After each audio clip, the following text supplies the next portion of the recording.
देहरादून से बड़ी खबर है, जहां सीएम ने एमएसएमई, ग्राम विकास, ऊर्जा, पर्यटन आदि विभागों की समीक्षा की। रोजगार सृजन से संबंधित बैठक में सीएम त्रिवेंद्र सिंह रावत ने विभागों की कार्य योजना की समीक्षा की।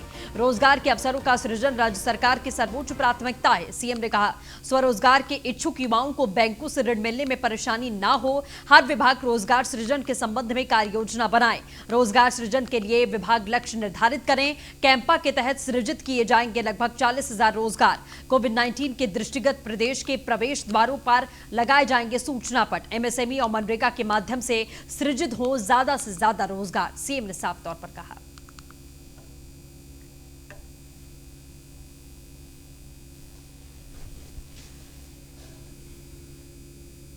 तो देहरादून से खबर है, जहां सीएम ने एमएसएमई, ग्राम विकास, ऊर्जा, पर्यटन आदि विभागों की समीक्षा की है। रोजगार सृजन से संबंधित बैठक में सीएम त्रिवेंद्र सिंह रावत ने विभागों की कार्य योजनाओं की समीक्षा की। रोजगार के अवसरों का सृजन राज्य सरकार की सर्वोच्च प्राथमिकता है। सीएम ने कहा, स्वरोजगार के इच्छुक युवाओं को बैंकों से ऋण मिलने में किसी प्रकार की परेशानी का सामना नहीं करना चाहिए। हर विभाग रोजगार सृजन के संबंध में रोजाना कार्य करे। रोजगार सृजन के लिए विभाग लक्ष्य अपना निर्धारित करें।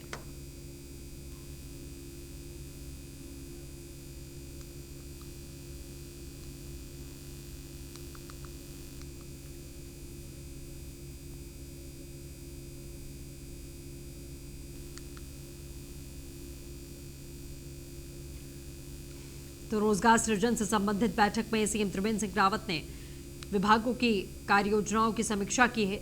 रोजगार के अवसरों का सृजन राज्य सरकार की सर्वोच्च प्राथमिकता है, यह साफ तौर पर कहा गया।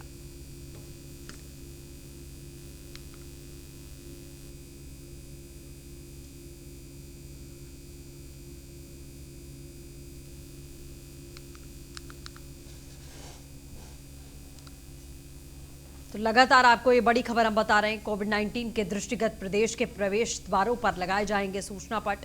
एमएसएमई और मनरेगा के माध्यम से सृजित किया जाएगा ज्यादा से ज्यादा रोजगार।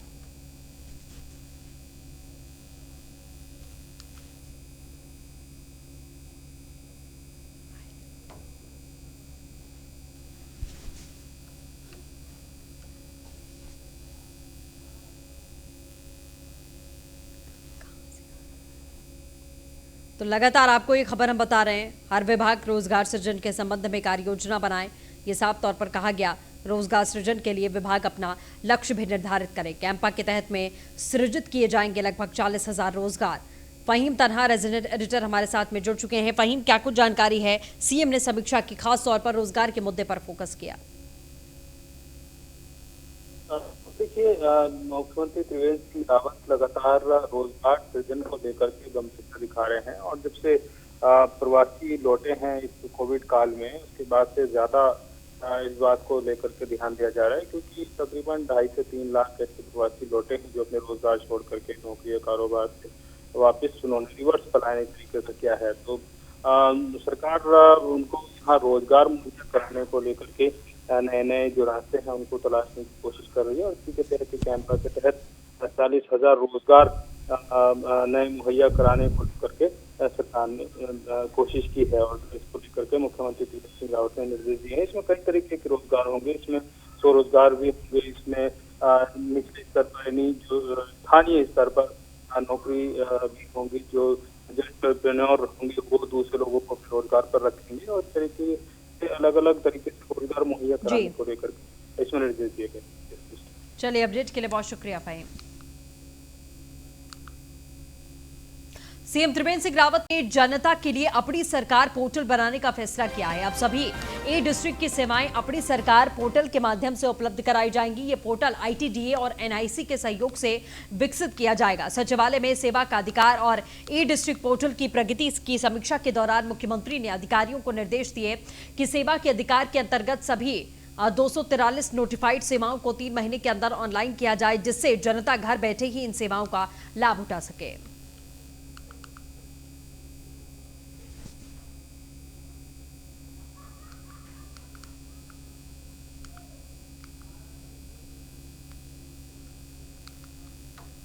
पिथौरागढ़ में 18 सितंबर को होगा 8 पुलों का उद्घाटन। आपको बता दें, पिथौरागढ़, तवाघाट और जौलजीबी मुंसियारी मार्ग के पुलों का उद्घाटन किया जाएगा। वीडियो कॉन्फ्रेंसिंग के जरिए रक्षा मंत्री राजनाथ सिंह करेंगे पुलों का उद्घाटन। सीएम त्रिवेंद्र सिंह रावत पुलों के उद्घाटन में शामिल होंगे।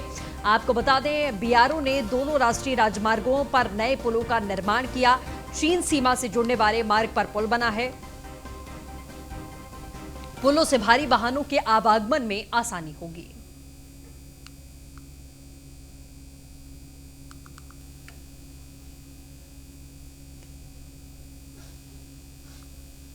मुख्यमंत्री दल पोषित योजना के तहत में 112 प्रदेश भर में 23 लाख से अधिक राशन कार्ड धारकों को इस बार अरहर और उड़द की दाल भी मिलने जा रही है। इस योजना के तहत अभी तक का मशहूर मूंग और चना की दाल ही लगातार दी जाती थी, लेकिन अब उपभोक्ताओं को उड़द की दाल भी मिलेगी।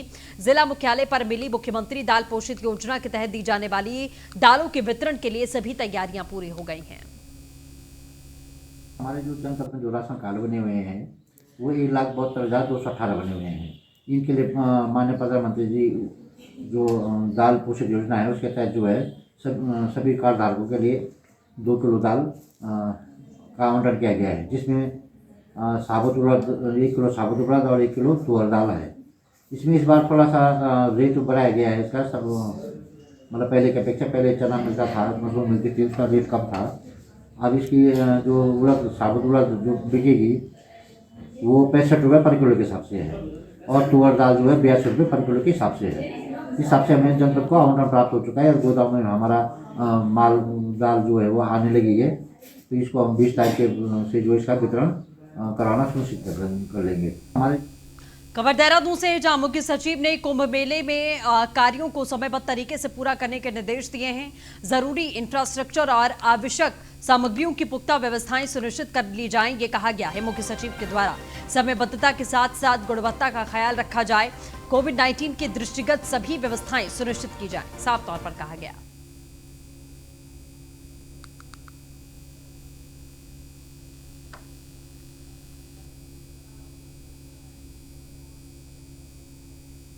भारतीय जनता पार्टी के कार्यकर्ता प्रधानमंत्री नरेंद्र मोदी के जन्मदिवस पर इस सप्ताह को सेवा सप्ताह के रूप में मना रहे हैं, जिसके तहत में वृक्षारोपण, रक्तदान सहित तमाम कार्यक्रम चलाए जा रहे हैं। इसी के तहत में सेवा सप्ताह को मनाते हुए बीजेपी के कार्यकर्ताओं ने स्थानीय सभासद रेणु देवी और बीजेपी नेता अमित कुमार के नेतृत्व में सफाई अभियान चलाया है। वहीं साथ में स्थानीय नागरिकों को सैनिटाइजर और मास्क भी वितरित किए गए हैं।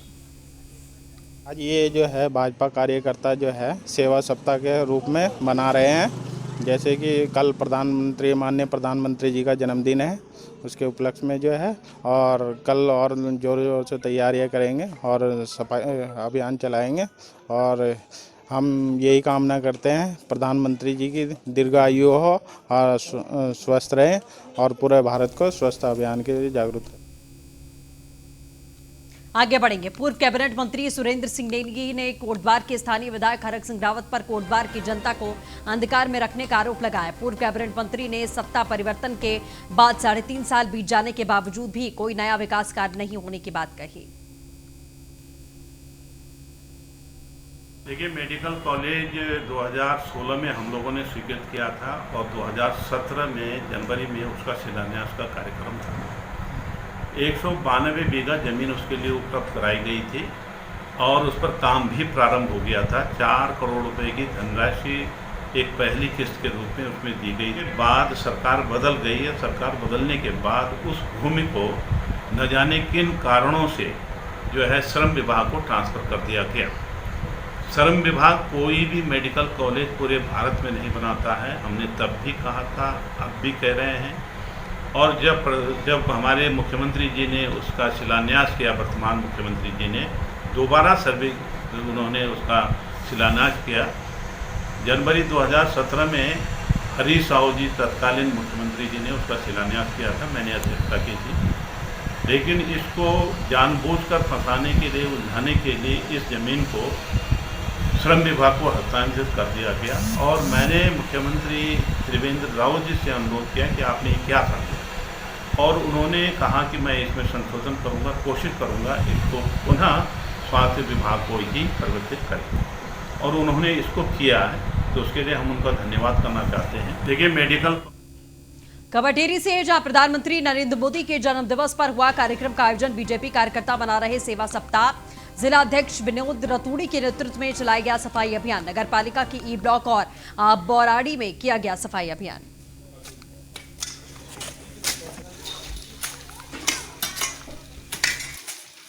प्रधानमंत्री जी की जन्म दिवस के अवसर पर ये पूरे देश के अंदर एक पूरा पखवाड़ा कार्यक्रम चल रहा है, जो 14 सितंबर से 20 सितंबर तक चलेगा और जिसमें विभिन्न कार्यक्रम हैं, जिसके तहत आज पूरे देश के अंदर सफाई अभियान का कार्यक्रम रखा गया है और लगभग आज जनपद के 70 स्थानों पर, क्योंकि यशस्वी प्रधानमंत्री जी का 70वां जन्म दिवस है, इसलिए जनपद टिहरी के 70 स्थानों पर आज सफाई का कार्यक्रम ये रखा गया है और इसी के निमित्त कल भी हमारा ये कार्यक्रम चलेगा।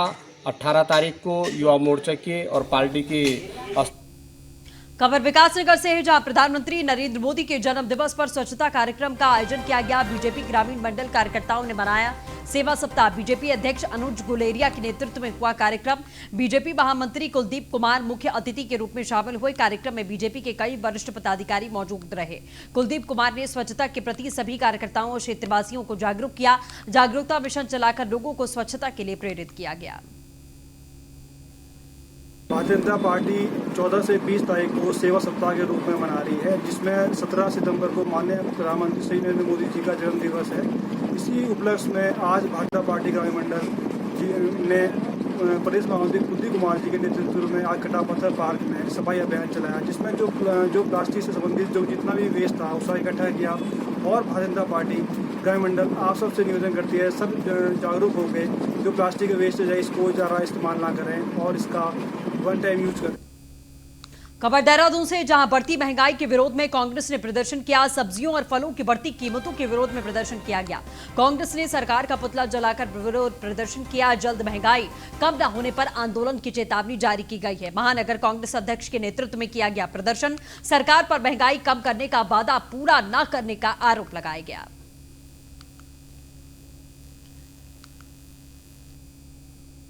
उत्तराखंड में कोरोना का कहर लगातार बढ़ता जा रहा है। प्रदेश के सभी बॉर्डर पर अब आरटी-पीसीआर की जांच होगी। बिना रजिस्ट्रेशन लोग अब प्रवेश नहीं कर पाएंगे। राज्य में 10,000 से ज्यादा एक्टिव मरीज हैं। अब तक 23,000 से ज्यादा मरीज ठीक हुए हैं। उत्तराखंड में 35,000 के करीब कोरोना के मामले अब पहुंच चुके हैं।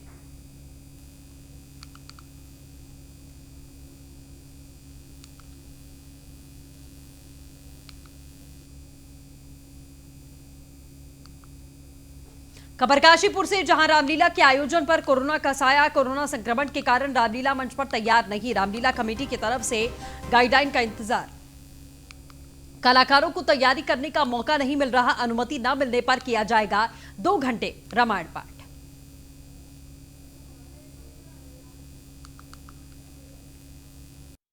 रामलीला की स्थिति का सवाल यह है कि जी कोरोना के हालातों को देखते हुए शासन प्रशासन जैसे ही जायज देगा, जो निर्णय शासन प्रशासन करेगा हमने तो उसके ऊपर चलना है। वो कहेगा लीला करो, कर देंगे सहयोग, वो करेगा। नहीं कहेगा नहीं करेंगे। कमेटी पर कैसा फर्क? कमेटी पे कोई फर्क नहीं पड़ा।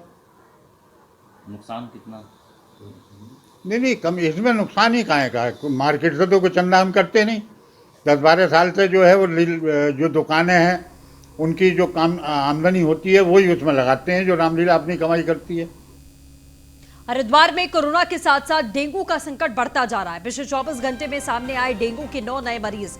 हरिद्वार में अब तक डेंगू के 49 मामले सामने आए। डेंगू और चिकनगुनिया को लेकर प्रशासन अपना अभियान चला रहा है। लोगों को दी जा रही बचाव की जानकारी। हरिद्वार में कोरोना के साथ ही डेंगू का डंक भी बेकाबू हो रहा है। हरिद्वार में डेंगू के 49 मामले सामने आ चुके हैं। 1 की मौत हो चुकी है। पिछले 24 घंटे में डेंगू के 9 नए मरीज सामने आए।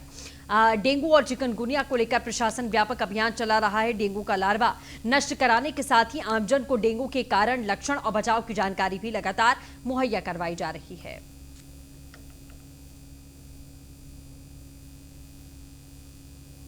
इसी के साथ इस बुलेटिन में बस इतना ही। नमस्कार।